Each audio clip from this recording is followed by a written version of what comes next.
All right, fantastic. Thank you for your patience and good morning, everyone. I'm glad that you're all able to join us this morning for our discussion about procurement at the university as part of our Ask Set Anything series. This is the latest in the series of those meetings, of which there have been many, and we look forward to our conversation here today.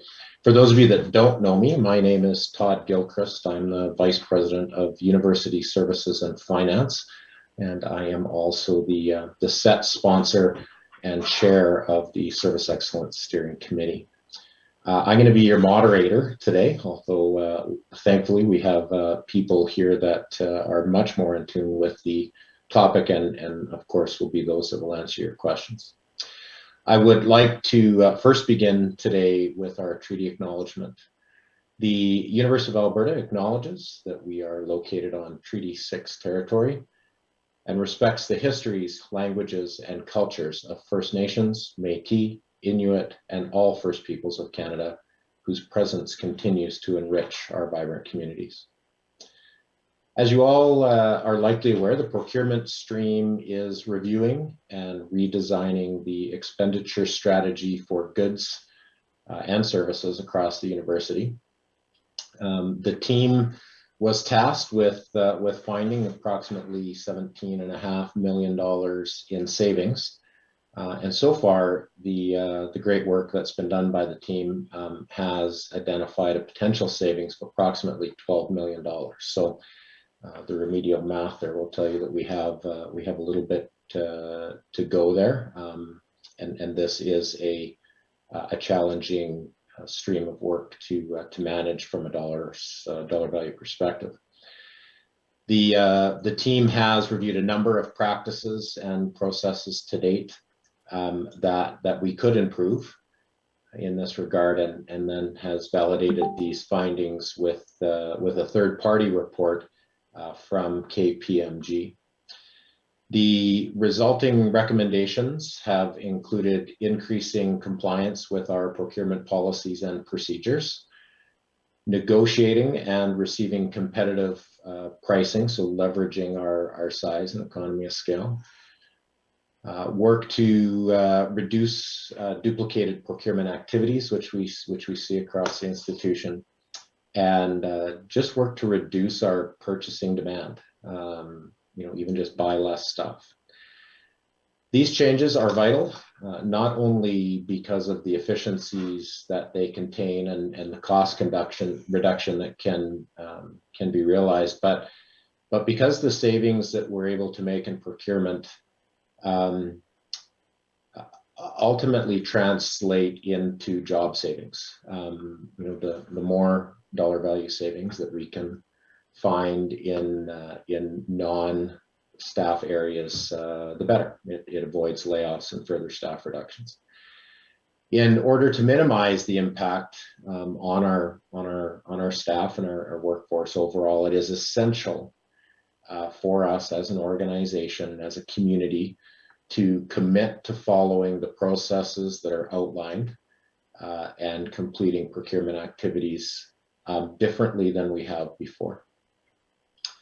Phil Webb will give you an overview of some more detail on these projects and the new processes, and we'll answer as many of your questions as we can during today's session.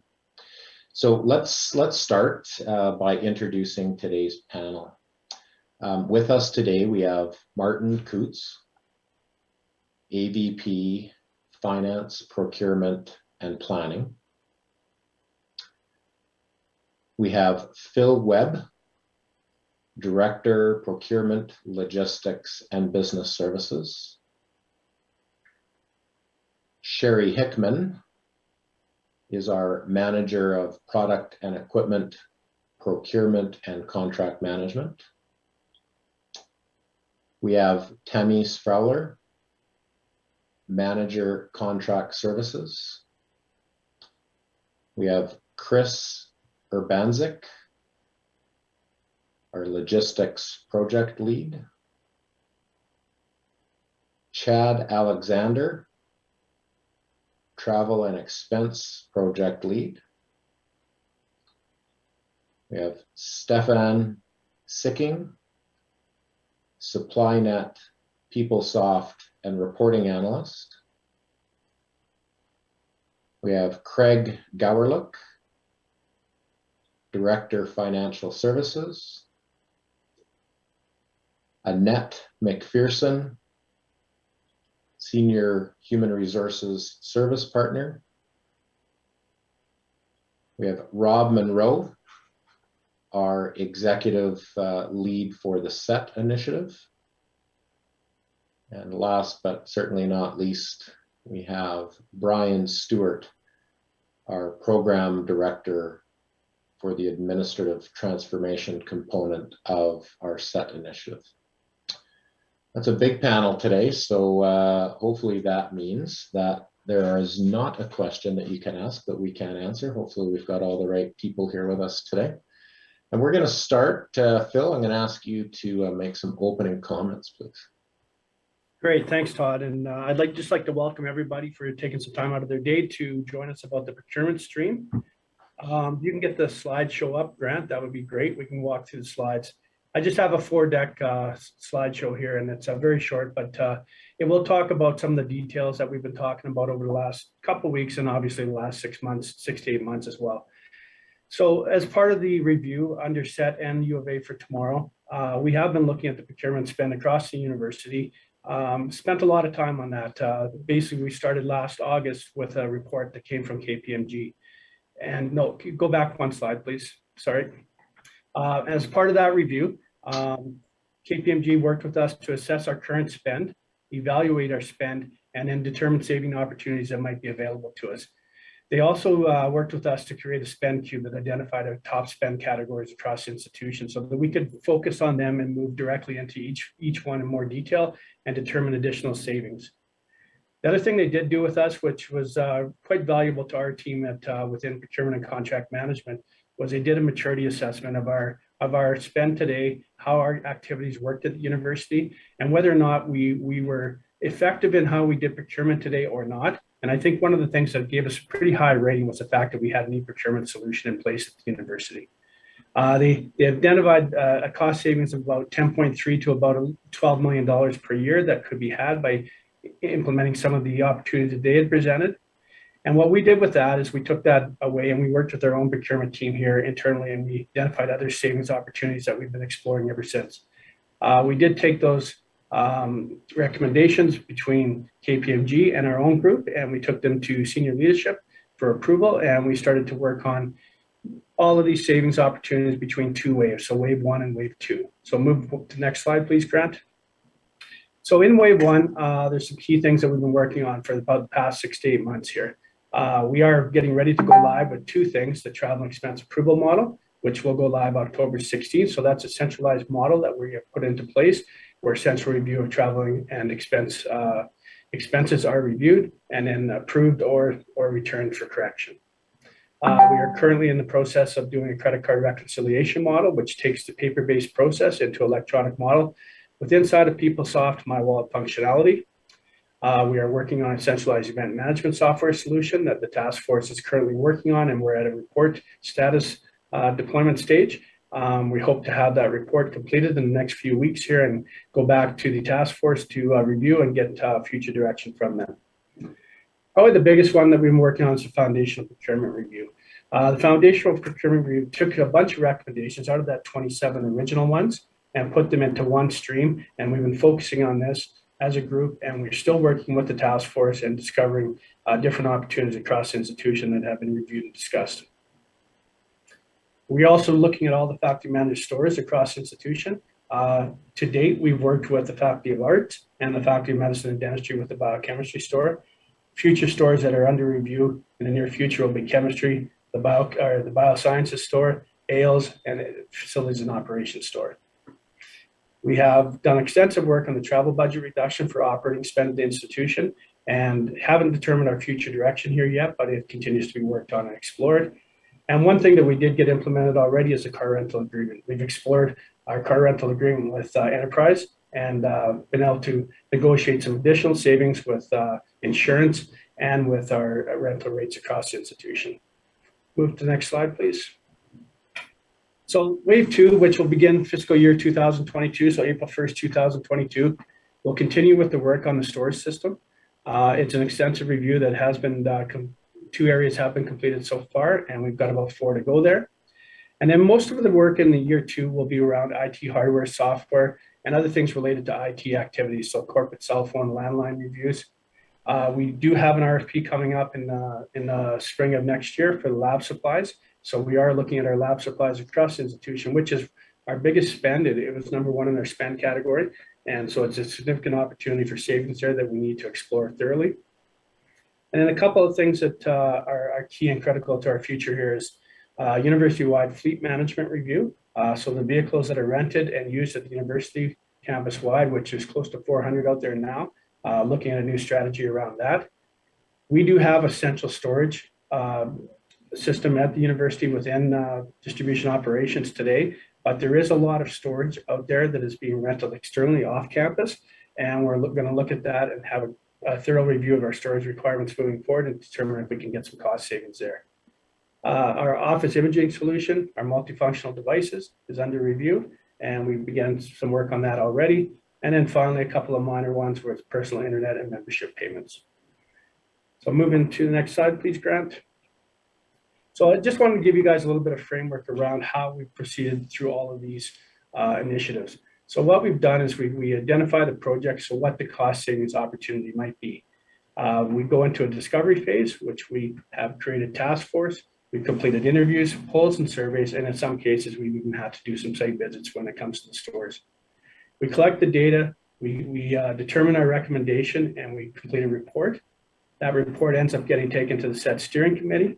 We take that report and get approval from them. And then we've also had discussions with the VP, the AVP, and PECS in the interim to ensure that we've got support to move forward on these initiatives and that we can have senior level support across the institution on everything we're trying to move forward with. Obviously, there's UAPL updates that have to occur. And then we get into what we call a deployment stage. Our deployment ends up taking care of our communication and change management strategies. We create training material, training sessions. We do a lot of communications through the quad and through the digest, which has been occurring over this past few weeks and months with the 2 initiatives that are going into place October 16th. A couple other things that are important for us and moving forward is internal controls. It's one thing to put all these initiatives in place and have a future direction here, but we've got to ensure that we have internal controls. So we've got reporting strategies, enforcement, key performance indicators, and elimination of workarounds. And the last thing we want to do is put scorecards in place to ensure that we've got compliance as we move forward and have that taken back to senior leadership so that they know what each faculty, department, or unit across institution is currently doing and what we're expecting to do in the future. The last thing that on here is ongoing training and process improvement. So again, if we've got internal controls, we've also got a lot of staff coming and leaving the university right now. It's important that we ensure that the new people that are coming and the people that are departing, that everybody is aware of the requirements of the university around procurement, and we've got a long-term strategy to ensure that training continues and that we continue to have process improvements within the procurement stream across the institution over the next 2 to 3 years. So at this point, I'll turn it back to Todd to move forward. Thank you. Yeah, thanks so much, Phil, for that overview update, if you will, on the procurement part of the initiative to this point. To get us started with the question portion of our time here today, I would like to invite Margot Desmarais. Margot is our finance partner in the College of Health Sciences. And Margot, please ask our first question. Get us going here today. Thanks, Todd. So I've been part of the Foundational Procurement Task Force for the last 3 months.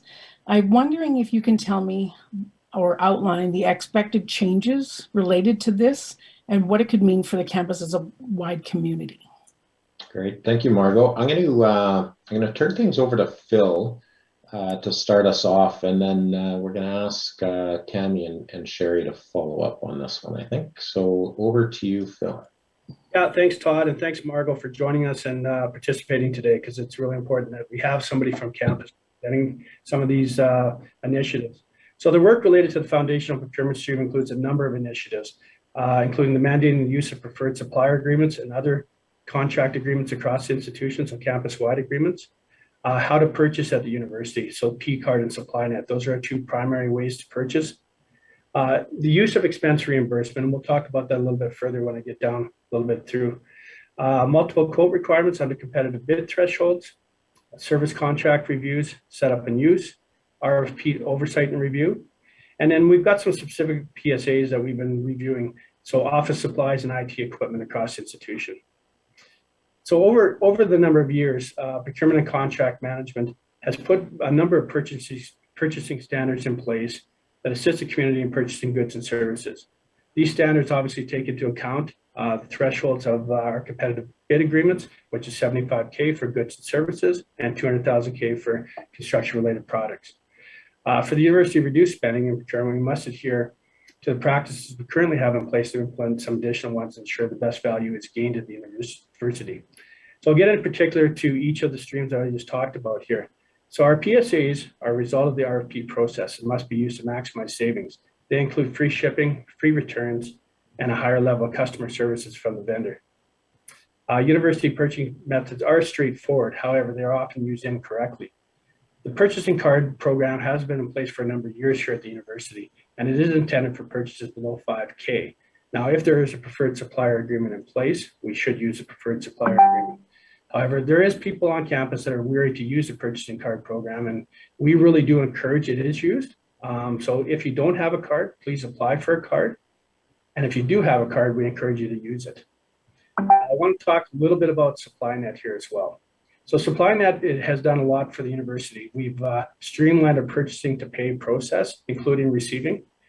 We've got 34 preferred supplier agreements in the system at this point, which includes 16 punch-out catalogs. And what a punch-out catalog is today, it allows you to punch out to the vendor, which in some cases are very highly used vendors at the institution. Go in and look at their pricing, go and look at their inventory, and then place an order for that stuff, which brings that information back into SupplyNet and then issues the PO out to the company directly. So it does streamline the process. And at the same time, obviously, invoicing is streamlined by doing this and allows us to make sure we get invoiced properly, and we also can receive in the system once the product arrives at campus here. So I want to talk a little bit about expense reimbursement. So expense reimbursement, from a procurement perspective, we do not believe expense reimbursement is a procurement activity, and it shouldn't be used so. And I think over the years, expense reimbursement has been used to purchase goods and services when there is more effective ways out there, including the P-card and the procurement solution. Expense reimbursement really should be used for stuff like parking, mileage, and gas. And obviously there's other situations where expense reimbursement does play a role, such as remote locations, cash economies, and emergency situations. But it is not a purchasing method, it's a reimbursement method, just the same as if you're doing a travel claim. So talking a little bit about multiple quotes, and I'm going to turn this to Tammy and Sherry in a minute, but we have been implementing or reviewing the multiple quotes requirements at the university to try and align it across campus or across the country and with other institutions across Canada and in the US. And we've spent a lot of time investigating other opportunities here, but I will turn it to Tammy and Sherry in a minute once I'm complete. Service contracts should always be set up prior to the work beginning. This ensures terms and conditions are in place to protect the university from inadequate or incomplete work and assist in the dispute resolution process if a dispute arises. A service contract ensures pricing is identified in the scope of work that has been outlined by the university and the vendor. So it protects us from ourselves in some cases, and it protects us from the vendor in other cases. But we want to make sure we avoid disputes. And if their dispute does end up occurring, we've got terms and conditions in place to protect us. PCM, Procurement and Contract Management, has been working on all of these initiatives over the last 6 to 8 months, and we plan to start implementing all of them by April 1st of this coming year. The rollout strategy is currently being developed, and we expect to have everything in place by April 1st, 2023. The one thing that has become clear through the task force review that we have completed over the past 3 to 4 months is that we have to improve our communication methods, and we have to improve our training methods as well. So we are doing an extensive review of our communication, our website, and our training material, and we're developing new training material to make sure that the campus community is well aware of what needs to be done in the future. So I will turn it to Tamas first, and Sherry, you may want to follow up on that, but I'd like you to talk about the two quote process at the university. Thanks, Phil. There was a lot there. Just want to make sure that that folks online have heard and had an opportunity to catch Margot's part 2 question, which is, I think, related to what you've just asked Tammy and Sherry to speak to. So, Margot, did you have a follow-on question that you wanted to defer? I do. Thank you, Todd. So I'm also aware about these two quote requirement, and it's going to be implemented in the new fiscal year. And that's for purchasing of goods and services at the university. So how will this look, and when will it actually be a requirement? Excellent. Thanks, Margot. So Tammy, over to you, and then Sherry. Perfect. Thanks, Margot. And thanks, Todd and Phil. The two quote system is basically going to look like we're going to implement it for anything between 20,000 and 75,000. Unless a single source justification applies. And we've got some guidelines and rules around what a single source justification will look like.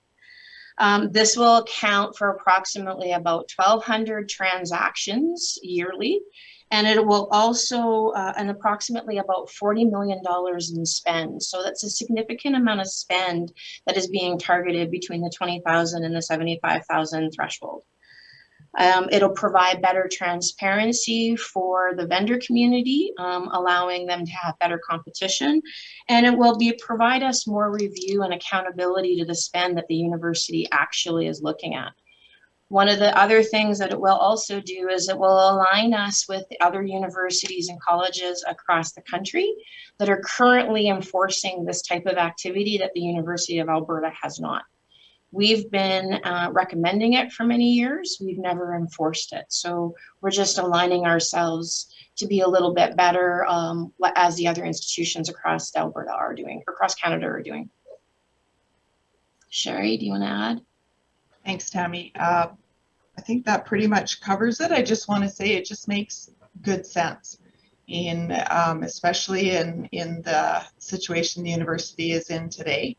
Obtaining the best dollar or the best value for our dollar makes sense. So the two quotes will definitely align with that. It will also help provide better clarity to actually the types of things that we're buying and better justification with regards to stuff too. So we're hoping that this will achieve a lot of the stuff. We are only doing the 20,000 to 75,000. We didn't do anything under the 20,000, which also accounts for a lot of the spend, but we figured this is a good start.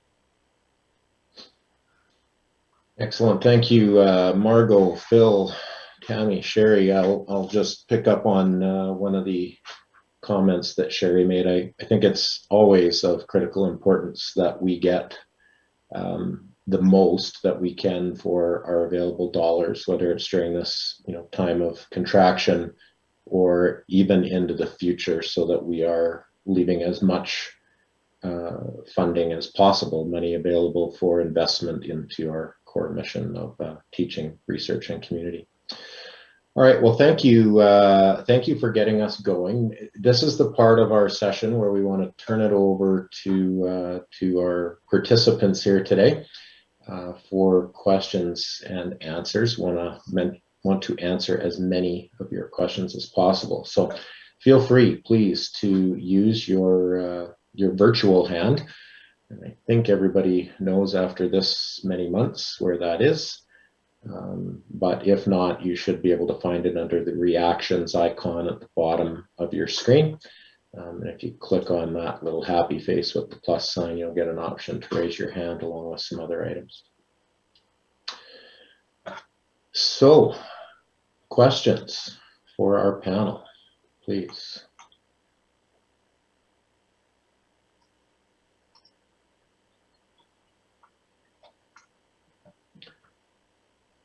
Thank you. Brenda Reimer, over to you, please. Good morning. My question is maybe a bit more specific than you were hoping for, but there was a line about centralized event management services. Could you talk about what that means? I do a lot of events, so that tinged a button for me right away. Yeah, fantastic. Phil, I'll turn that over to you. But first of all, as we sit here in Alberta in fall, I just need to comment on Brenda's background. It's It's where I wish I could be. Yeah, no doubt, no doubt. Phil, answer please. Yeah, thanks, Brenda. I appreciate the question. So we have been doing a task force review of event management at the university. And I will turn this to Chad Alexander in a minute as well to maybe provide some additional input. But over 2 years ago, pre-COVID, we spent just about $200,000 between CVent and Eventbrite at the university. And we looked at that and said, there's got to be a more cost-effective option out there. So we ended up working with a company called GroupEyes and investigating their event management software to see if we could help find some economies of scale here around event management. And we were able to do that. But one thing we wanted to do is make sure we did a full task force review. So we've had representation from all the faculties, and we just actually wrapped up the task force work. And we did identify a bunch of other software packages out there that are being used across institution that need to remain in place because they're more specific than what a generalized CVent or Eventbrite type of software provides and offers to the institution. However, the ones that we have been looking at, such as GroupEyes, do provide a really good option. They're better than CVent and Eventbrite in our opinion, and they also have some opportunities for advancement over the next couple of years here as well. So if we ended up putting them into place. Now, where we're at with that currently is that we're at a report stage here, and we're actually compiling the information that we've gained over the last 3 months through working with the task force, putting that together into a report that will be taken forward to the SET committee, and then obviously looking for final approval through ITSCA, which is the IT compliance program. Chad, did you have anything you want to add to that? Thanks, Phil. Yeah, the only thing I wanted to add is that, the next step that we're going through is with the task force, we've identified the needs, wants, and wishes, if you will, for this platform, which we will present back to GroupEyes to allow them to provide us with a structured demo of what they can and can't do to ensure that it is providing what we are looking for campus. Thank you, Phil, and thank you, Chad. Just a reminder, everybody, let's get some hands up there. These are always a little bit more informative. If it's a good two-way discussion, we'll thank Brenda for that question. I'll also mention, and I believe Claire has put in the chat box here, if you're not able to ask a question live today, or if you don't feel comfortable doing so for whatever reason, we have added a question form to the chat. And if you enter your questions in there, we'll certainly do our very best to get to these questions if we see no hands in the queue. And in any event, we will be providing answers in written form for the community, certainly everybody here and beyond, in just the coming days. So, Phil, not sure who would be the best to answer this question, but we do have some questions that we're aware of that have come in. So I'll ask one, and either you can answer or direct it, please. We sometimes hear from people that they're able to secure better pricing on their own, and so in that case, why should someone still use the preferred suppliers? No, thanks, Todd. I'm going to turn that one to Sherry because mostly that we hear that about product and equipment. So Sherry, would you want to answer that? Sure. That one's come up a lot over the last few months for sure. And PSAs not only provide us with a great value for our dollar, they're competitively bid procurements, but they also provide us, I know Phil had already mentioned, there's free shipping in most cases with our preferred supplier agreements. When we need a product returned, there is better customer service, as well as we do have one contact that we would reach out to for issues or concerns. Preferred supplier agreements overall provide a really good savings to the institution. And a lot of times people don't really factor in their own costs. The costs of looking for the item, going to the store, picking it up, doing an expense reimbursement, or however they're procuring it. The other piece is the efficiencies to invoicing. I mean, you're ordering out of a e-procurement system. It's seamless. The invoicing is done through the system. It's the efficiencies it gains on our administration as well is not really factored in when you're buying it yourself. Great, thanks, Sherry. I just want to add a little bit to that, Todd, as well. I mean, I can go to Walmart and I've seen their discount tile and I've seen pencils on, 10 for 10 cents, but I can't do that every time. So we have to have a consistent model in place that allows us to kind of track our savings opportunity, track the product that we need to use at the university so that we can go out and actually look for better pricing and continue to improve that process.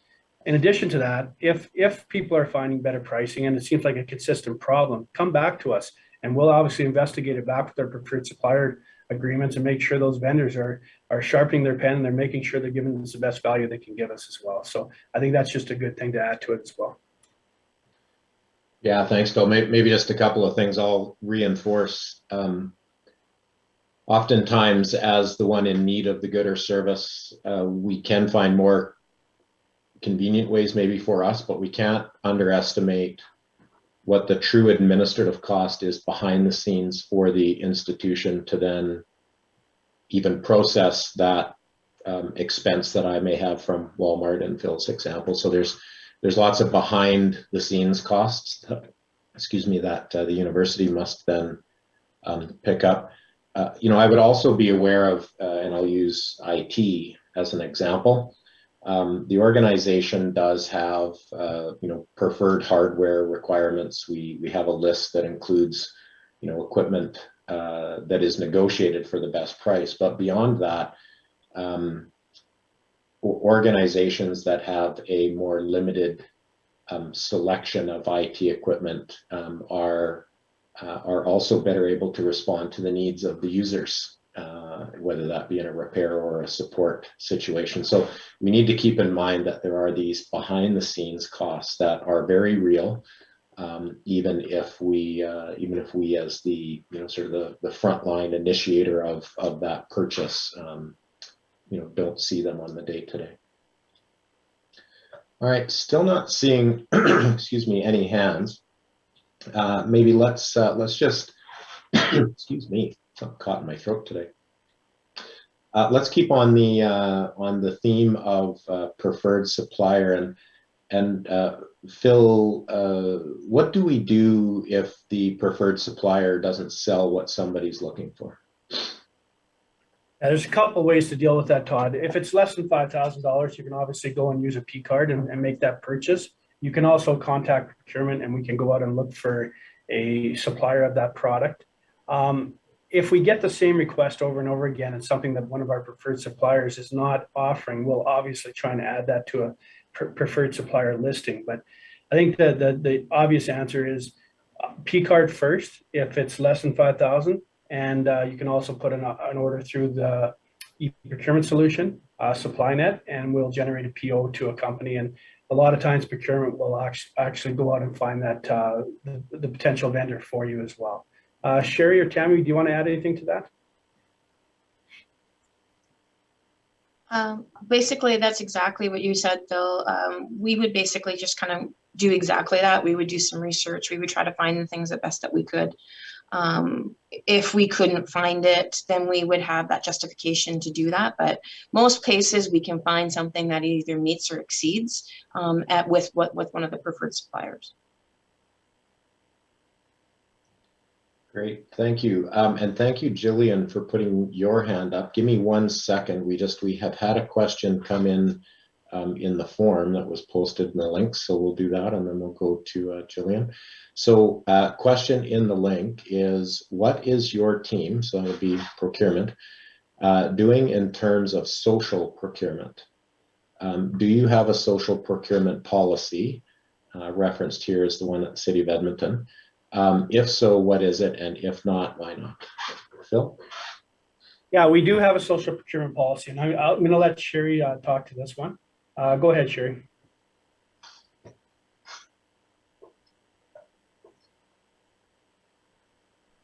You're on mute, Sherry. honestly, it's just like it never gets old. No, we do have a social procurement policy. It is on our website. I'm just bringing it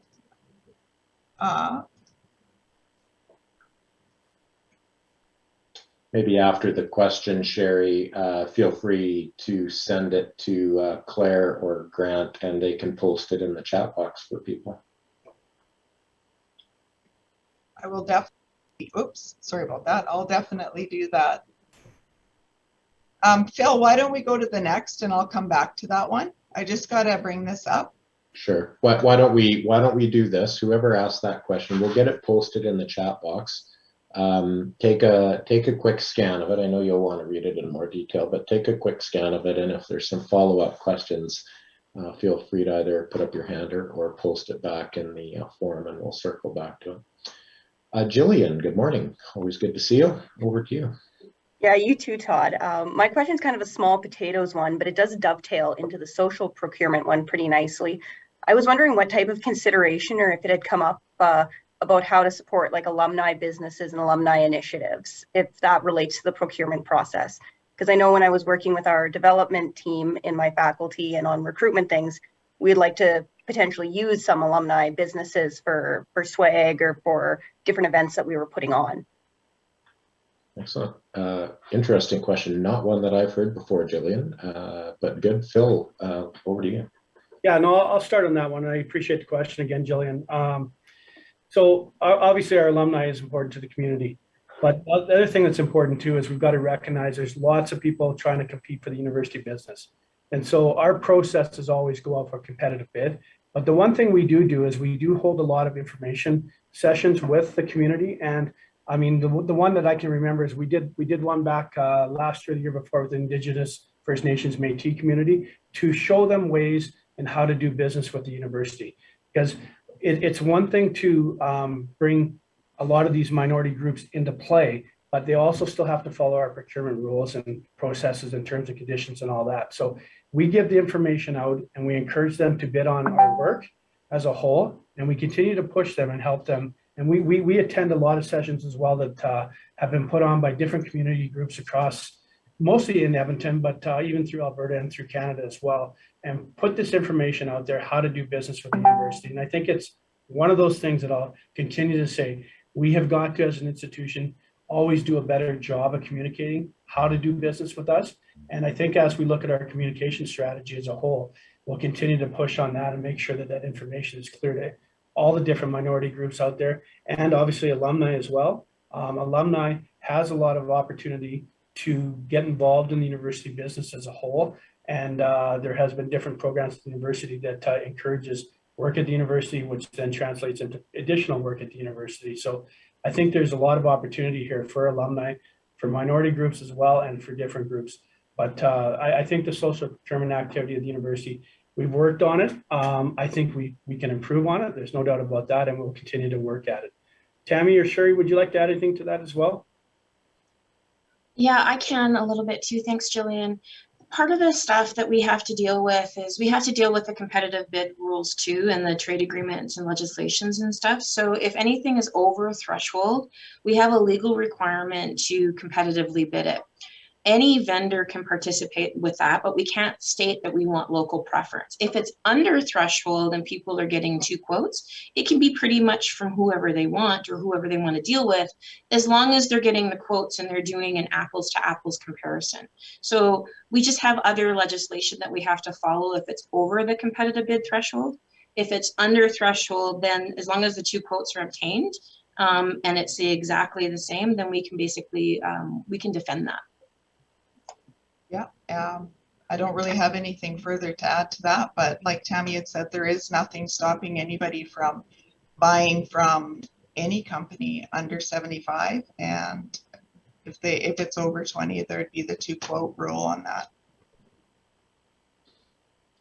Excellent. Thank you, Jillian, for that question, and Phil, Tammy, and Sherry for your responses. Again, reminder: you can use your virtual hand to ask a question.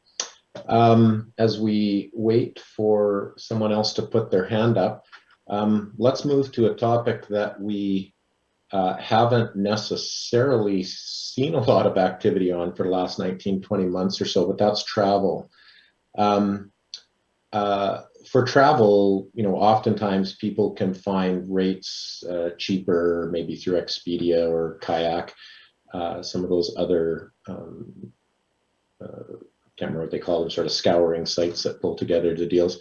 Phil, why should people still use our preferred supplier for purchasing airfare? Another way to call it, Todd, is a sell-off site. That's what I like to call it. I'm gonna get Chad involved in this as well, but I'll start with this one. And COVID's a really good example why you should use our preferred suppliers. We currently have a bank of credits through Air Canada and WestJet that we're holding centrally that they gave us a refund on, and those credits can be used. There's no expiry date on them, and so we were able to get our money back on all the credits that happened initially when COVID first happened. And we've also actually gotten cash credits from WestJet and from Air Canada as well. So that, in my mind alone, has protected us from ourselves and going and looking at a sell-off site. In addition to that, when you look at sell-off sites, and I'll use that term over and over again, because in my mind, a sell-off site is you're getting something for cheaper than you normally should. And basically what they're doing is they're looking at their inventory and saying to themselves, we've got to fill this airplane, so we're going to give it for a little bit cheaper. It might not come with baggage or a seat selection and baggage, but there will be people out there that want to use that. So you're buying a cheaper fare in some cases. In some cases, you're not. A lot of times there's additional costs that come into play here. But I will turn it to Chad. Chad, you've got some stuff to add to that, I'm sure. Yeah, thanks, Phil. Yeah, there's multiple layers around using our preferred supplier, including using the contracts that we have negotiated with the airlines. Using maritime travel, whether we're doing it, looking at online or looking at full service through the agent assist. The biggest things, like Phil said, especially with COVID, we did run into the situation where we did have a large amount of ticket credits, which we were able to negotiate, which we wouldn't have been able to, and we weren't able to. People purchasing on their own, using their own funds. The ticket credits stay in the traveler's name, so the university doesn't technically own that credit if it's paid with personal funds. So there's that economy of scale. Same thing. When we go to negotiate these contracts with the airlines, it's not on what we can promise we're going to spend. It's we have to prove what we've spent and historical spend. So, by saving $20 or $50 on a flight now to use a different source could actually, if you were to use the procurement stream and use a preferred supplier, can actually generate a savings moving forward in the future with future negotiations. That's really the largest thing, is that. And I just want to add one other thing to that as well, Chad, and I think you probably would agree with this. If you're purchasing through our site, through our preferred supplier, you're not out of pocket. If you go ahead and put it on a personal credit card, you are out of pocket, and you have to actually be able to reimburse that claim at some point. And you can't reimburse that claim until you've traveled. That's what our UAPA procedures, policies and procedures say. So with going through maritime travel, the charges are actually moved right back to your speed code that you use at the time of purchase. I'll turn it back. Yeah. Great. Thank you. Thank you, Phil and Chad. We've had another question come in on the form. We'll go to that. Thanks for using that as a way to ask your questions as well. The question reads, I have some vendors beginning to offer a year-end cashback promotion. How should we best deal with these scenarios, Phil? I'm going to turn that to Sherry. Okay, Sherry. Thanks for that, Phil. I think I need to try to understand a little more of the scenario there, because usually what you'll find with a cashback scenario is you're paying more, because nothing is usually free. So I'd like to understand exactly what that scenario is to be able to speak to it. And where is the cashback going? I guess we'd need to understand that as well. So little more information needed in order for me to answer that accurately. Yeah, maybe in addition to that, Sherry, the terms and conditions around that cashback is what we would need to know to be able to determine exactly what's happened there. I'd be interested to know whether or not that vendor is a preferred supplier, number one. Hopefully they're not, and they shouldn't be negotiating directly with a faculty or department or unit. But, and it may be a situation where we could investigate that vendor and take that information, and we're willing to do that within procurement and contract management. Any information you can provide about the vendors you want to use, we'll obviously take that into account and we'll look into it further. But we'd obviously need more information to be able to answer that question 100%. So thanks, Phil and Sherry. So we'll encourage the person that asked that question on the forum to maybe follow up with an email direct to Phil. You know, I think there's a number of reasons why we'd want to know more. Maybe there is something there that would be beneficial to the organization. One potential concern or challenge that I would raise that I didn't hear mentioned is around the motivation behind the cashback. And, you know, just everybody needs to be careful that you don't inadvertently find yourself in a sort of a conflict of interest situation. Back to, I think it was Tammy that made mention, or Sherry, of the international trade laws and so forth that we have to abide by. So you do want to be careful that that you look into those things before you accept something outside of the process. All right, still no hands. We've got a couple of minutes left. I think we have largely exhausted the questions that came in prior. So I'm just going to pause for a second, open it up, see if anybody wants to put their hands in and I see we just had a couple of questions come in on the form. So I will go to those next. First one reads, do the procurement changes reduce the workload within the department or faculty, or does it actually add more work for the department faculty? Bill? Interesting question for sure. A couple of things we're deploying right now, T&E and credit card. So the T&E model is what we call a self-service model. And the T&E model in the past was a self-service model. So I think there's a perception that we are downloading work onto the faculties and units. However, in my mind, the T&E model, the way it will be in the future, will be reviewed centrally, which should take some work away from the faculties and departments. And essential review will allow for some efficiencies as well. Claimants of travel and expense claims should always be entered by themselves or a delegate.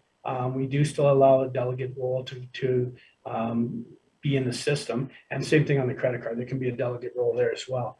But in my mind, we're not downloading onto the faculties and departments here. We're actually using a self-service model, which is what PeopleSoft is designed around. And it takes the activity away from the faculty to have to do the oversight and review of these claims. And it is done centrally, reviewed, and then approved or returned for correction. On the credit card reconciliation model that we're currently putting into place, it takes a paper-based process, which in our minds allows for two things to occur. The paper-based process, I think in a lot of times we've done some audits and signatures weren't applied to the paper-based process, which means that the credit card was used, the charges went through on the speed code that was indicated at the time of setup, and oversight had not been completed within the faculty. So at least through the reconciliation model that's electronic within the system in My Wallet, we do have the approval process in place, which will allow us to be more compliant, ensure our compliance is in place, and that we do have to have an approval to allow that charge to actually go through. Now, on the foundational procurement review and some of the other things that we're working on, there's multiple ways to look at it, but I think on the foundational review, I think the key thing here is we're trying to mandate processes that were already in UAPL policies and procedures today. The thing that's occurred over the last many years is people have found workarounds and they haven't followed the rules. So what we're really at this point is we're enforcing rules. So I don't believe that's downloading work on the faculties. We're making people do exactly what they should be doing, which makes it more cost effective for the whole institution as a whole. Thanks, Phil. You know, maybe just add to that as we work our way through this period of transition, there are differences in how processes, I'll just generally say, get initiated, which Phil has talked about. And so we are aware of the questions that are coming from that, and the appropriate teams are working back to try to understand what the specific issue is, what the example is. So, you know, if people have questions that you want to send into the SET team or Phil or myself, just be as specific as you can, please. And then we're able to actually go and see what's happening. To this point, more often than not, what we find is what may appear to be a process issue or a system issue, or an expectations misalignment is more generally what I'll just call confusion. We've got one more on the form, and then I think what we'll probably do is just move to wrap up. It reads, can you provide more information on procurement transitioning into shared services? How is that going, and what will it look like as it moves forward? Phil, do you want to start, and then potentially we can ask others for comment? Yeah, thanks, Todd. And I will start on this one, because the one area that is part of finance today that there is a small portion of this transition into shared services, and that's the work around procurement, where you had a central person within a faculty or unit that was actually placing orders on behalf of individuals. That portion has not been mapped out to this point. Shared services is focusing right now on the deployment of accounts payable, accounts receivable, and distribution services. We are actively working on the solution around procurement and how some of these activities will transition into shared service. But in the interim, if you've lost administrative support across institution that was doing this type of work within your faculty department, please reach out to procurement and we can place those orders on your behalf. And so we're not leaving you high and dry at this point, but we do have additional work to do here around the procurement stream and the activity that will transition into shared services in the future. And Craig, did you want to add anything to this as well? Yeah, our goal here is to work with Phil's team and the project team to ensure that we have no gaps in service, and so that the faculties and departments are still in a situation that they're not left, I'll say, high and dry. They're not left in a position where they can't do their business on a day.